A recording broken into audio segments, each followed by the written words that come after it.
find like documentaries and films, and because I watched, well, let me finish my sentence. Films like really inspiring, because you can think in yourself that, you know, I have this thing of being like, I can handle it, I can take it, I can do this, I can do that. Like, you know, for me, I'm taking it in, but when you see it happening to somebody else, it's like, oh my God, that is like my life. Yeah. And I mean, it wasn't as intense as this, but I watched a program called Murdered by My Boyfriend. It was like a Channel 4, based on a true story, and it like follows a girl in a domestic abusive relationship, and she has a child. But yeah, you follow the story, and it was just so like, I remember watching it and I was just like crying, being like, you know, you need to make it. If I had a kid, would I behave differently? Am I just being like behaving in this way because it's just me? And then it's like, you know, love yourself. I need to like take a decision here and be like, this is not good for anyone here. And I don't want to be like, you know, blaming anyone. Obviously it's a toxic relationship, and like it needs to end. But it was that like a moment of watching something and it unraveling, and me being able to see that could happen to me was just like, it was horrifying. And that happened to somebody else, and just how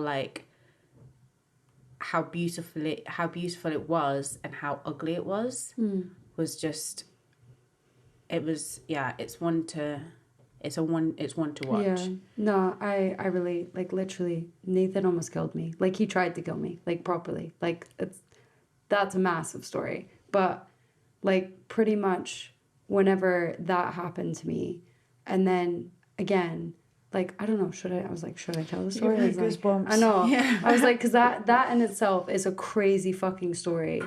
But when that happened to me, pretty much a couple months later, my sister was killed by her husband, and it was like an abusive relationship. And then I just like remember again, we didn't know that was going on. Like, I didn't know. Oh my gosh. And that had happened to me, and I think it was maybe maybe a good 6 months or something after that first incident with me.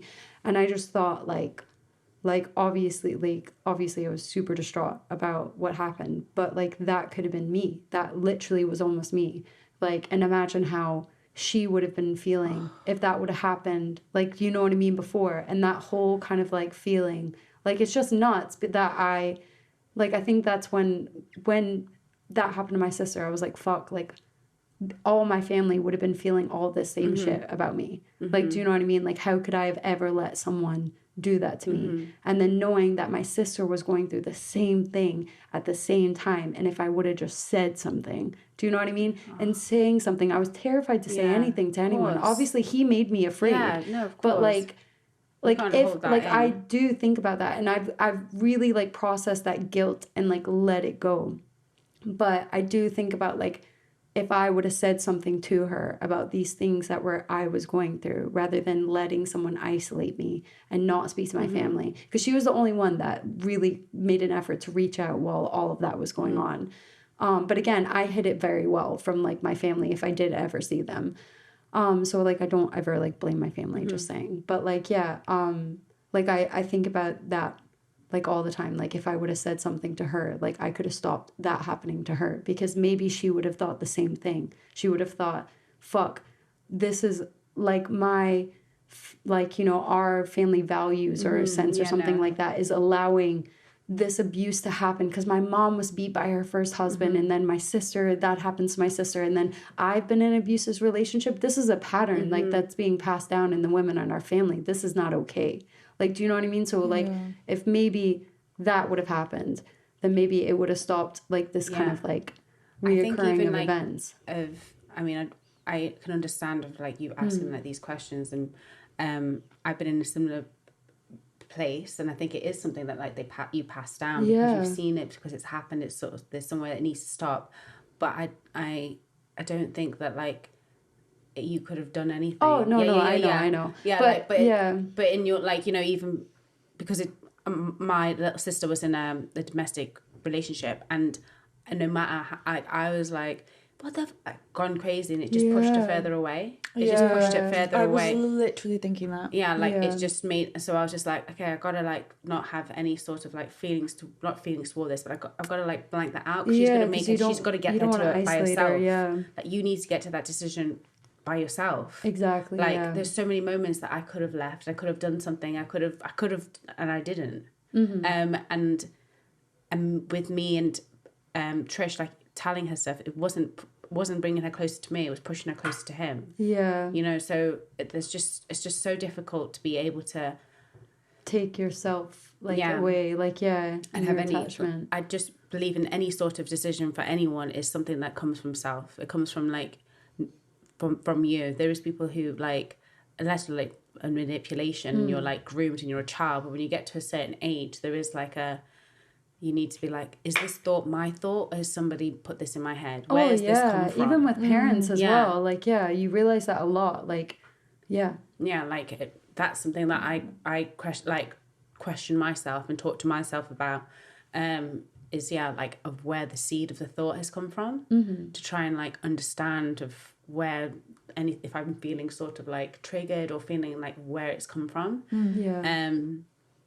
But I think unfortunately you can't save anyone.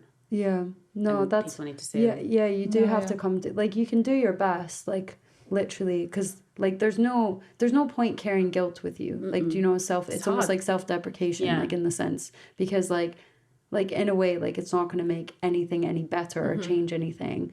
So but it's just knowing that like that was that moment when it's like I could be better, like I am better than this, because like that could have been me. Like, do you know, like that almost was me, like to the point where it was like a second away from not being me.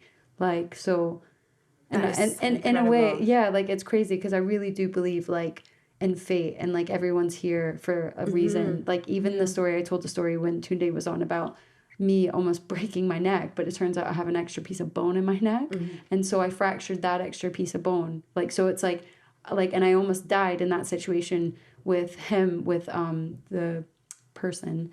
So it's like I'm here for a reason. Yes, like, do you know what I mean? I'm fucking here for a reason. You are. So it's like, if you've gone through something and it's been horrible and stuff, like you are fucking here for a reason. Be here. Like be here. Don't be there. Don't let them keep you there. Be here. Like, you know, because you're here for a reason. And we all have so much more in common than you think. When you like start opening up and sharing and speaking, and you know, you'll find your people, find you know, you'll attract the energy, and then it's like, you know what, you're not so weird after all. I know, like everyone is weird. What is normal anyway? Exactly. But my God, no, that was good. That was good. That was a good share. I feel very like open. Me too. Like like it's really beautiful, and I also believe in fate, and I couldn't change anything, because it's literally led me to where I am right now, and I'm very happy right now. So it's always like, would I have been different if I hadn't gone with that person, if I had left then, if I had said something about that happening to me, like if I had blah blah blah, because actually it's made me who I am like right now, and that is so difficult for me to even understand, because it's just like, do bad things have to happen? Do they have to happen? They kind of do. Like they kind of do. In my, like, the thing is, bad things are inevitable if you're talking about the yin and the yang. Like there has to be crap for there to be good, for everything to be balanced. But it's how you choose to react to those things that matters more and affects you more, I think. So the more shit you go through in your life, the more equipped you are to deal with shit. And then you go through it better. And then you just let go easier, and you're like, yep, that happened, but I just move on now. But well, literally. That was shit, but oh well, I'll move on from it. At least I'm alive. Here I go again. But it's so true though. Because do you know what the funniest part is? We've got more life to live than we have lived. Yes. So all the things that we're learning now are just, you know, preparing us for what's to come. Exactly. And if you've been through a lot of shit, there's a lot of good. There's a lot of good coming. Yeah, don't be a dick. Always be nice. Don't be the cause of negative things. But sometimes things happen. Sometimes people accidentally do things that they didn't mean to that negatively affect other people. So just always be mindful. Always do the thing that you think is the right thing, even if your brain is wired the wrong way. You think the right thing is the wrong thing, but at least you tried, okay? And kudos for that. You get 10 points for effort. 10. No, I think it's really nice, like, as well, like, having these conversations, and like it is like topics that make people feel uncomfortable. Like one of my biggest anxieties, I was saying earlier, that is that when I